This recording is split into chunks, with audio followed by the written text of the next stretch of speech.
am going to whisk you away, and hopefully you're going to show some skills on our demo area. Firstly, I want to show you some clips from a couple of games where you've just sort of kicked the corners and you've played that general, that, you know, the strategy that you have as a kicker and as a fly half, because it's so important to dictate where you want to put your team. Talk us through a couple of these kicks, then we'll do a demo. Yeah, definitely. I mean, obviously the weather conditions we're playing, you have to base a lot of the game on territory at times, and you know, you're looking at where the back three line is, one winger up and the fullback in the middle, and you're trying to poke the ball over to the space and play a good territory game. Now, obviously the conditions weren't that great there, and if you're watching it at home or if you're at the ground, you think, oh, he's kicking it again. But tactically, that can be the difference between winning and losing, getting those kicks right. It can, and also with your line chase, you're then trying to force errors on the opposition team.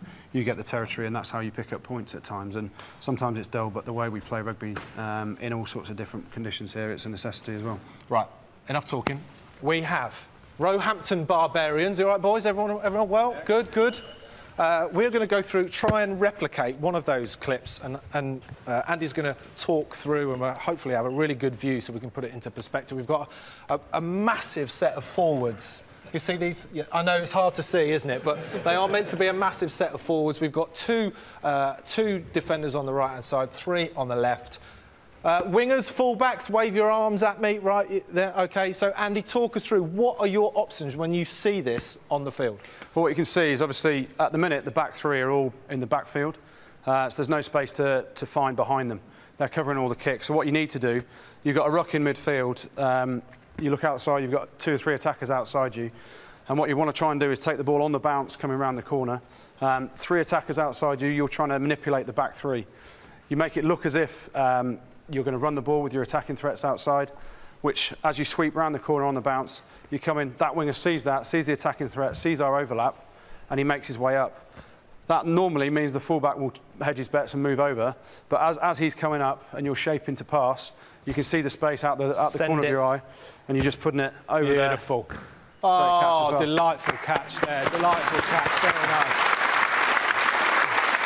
OK, let's have a look at a different type of kick, completely different scenario, and that's just that little chip over. You seem to have mastered this little outside of the foot kick as well. Yeah, I mean, it's something that comes into play. You see here now, Saracens are coming up with a hard line speed, and you then see the disconnect between the front line and the back 3. So you've got to be able to exploit that with different kicks, and you know, it's one of those things. We talk about lying eyes, so you look as if you're passing the ball and making an attacking play.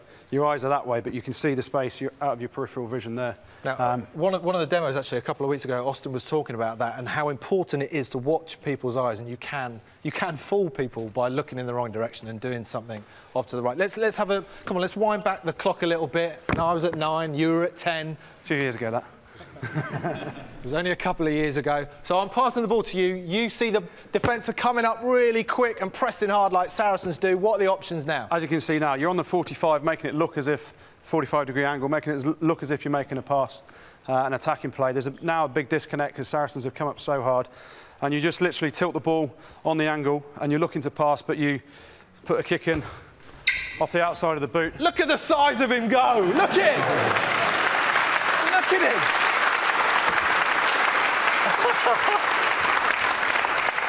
Certainly, that was a masterclass. That was. I mean, have you ever seen such a big centre? Maybe Nonu, something like that. Yeah, I think I played there as well at some point. So you'd definitely use him, wouldn't you?